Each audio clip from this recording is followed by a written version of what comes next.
प्रेमकांत तिवारी जी, जो तस्वीरें आ रही हैं, चाहे वो आप देखेंगे हिमाचल की हो और तिवारी जी चाहे वो उत्तर प्रदेश की हो, यहाँ बागियों की बात हो रही है, लेकिन बागियों की जब बात होती है, ये नहीं है कि ये वो बागी हैं जो वास्तव में, जिनके अभी तक चेहरे अभी स्पष्ट नहीं है, लेकिन सूत्रों के हवाले से खबर आ रही है कि बड़े चेहरे हैं ये, और ये वो चेहरे हैं जो गए नहीं है, सपा की ही देन रहे हैं, सपा के साथ खड़े रहे हैं, हमेशा सपा के लिए कंधे से कंधा मिलाकर आगे बढ़े हैं।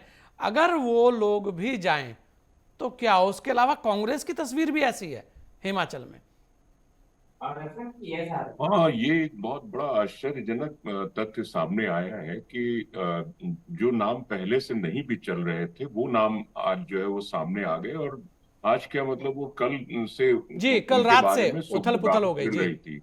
हम्म। राकेश सिंह जैसे अमेठी गौरीगंज के जो विधायक हैं, उन्होंने कहा हम अंतरात्मा की आवाज पर वोट देंगे। हम्म। और उनके साथ में अभय सिंह जो समाजवादी पार्टी के विधायक हैं, वो क्रॉस वोटिंग करने के लिए तैयार हैं।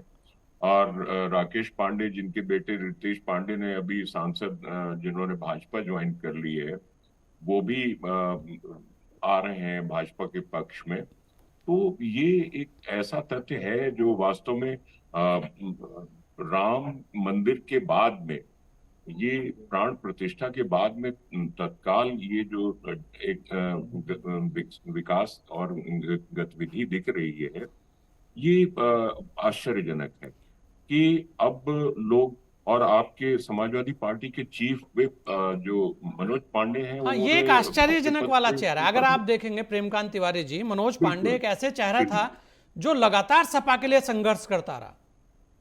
हाँ, कैबिनेट मिनिस्टर रहे और इतना साथ में रहे, और ऐसी स्थिति में उनका अपने पद से इस्तीफा देना, ये एक बड़ा आश्चर्यजनक तथ्य है।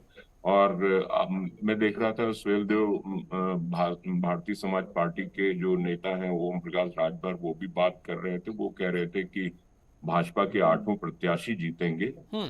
तो ये जो गणित और समीकरण और जो जिस तरह से समीकरण बैठाए गए हैं, ये वास्तव में ऐसा लग रहा है कि बड़ा एक आश्चर्यजनक सा मतलब आप माहौल इसे है। ऐसे भी कह और सकते हैं कि समाज, ये एक सीएम का मास्टर स्ट्रोक हो सकता है। बेशक इसमें कोई बीजेपी ने एक इसमें संदेह अपनी नहीं जो है। गोटियां बिछाई, शतरंज जो बीजेपी ने बिछाई, वो एकदम एक्यूरेट फिट हुई। जी, जी, जी। हाँ, इसमें कोई संदेह नहीं है।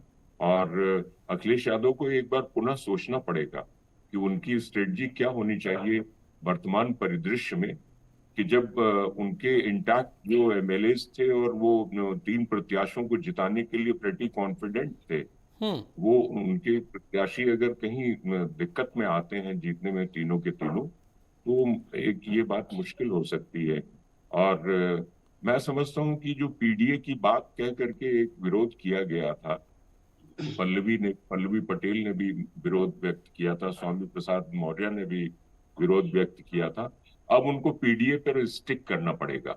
हाँ, मतलब आपको नहीं लगता तिवारी जी, मतलब एक जो ये आज की तस्वीरें हैं, क्योंकि ये कहा जा रहा था कि जी, कांग्रेस का और सपा का जो गठबंधन हुआ है, उसके बाद यूपी में सपा मजबूत होती दिखी है, इस तरीके के कयास लगाए जा रहे थे। लेकिन जो आज की जो तस्वीरें हैं, वो तो इसका उल्टा कुछ नजर आ रहा है।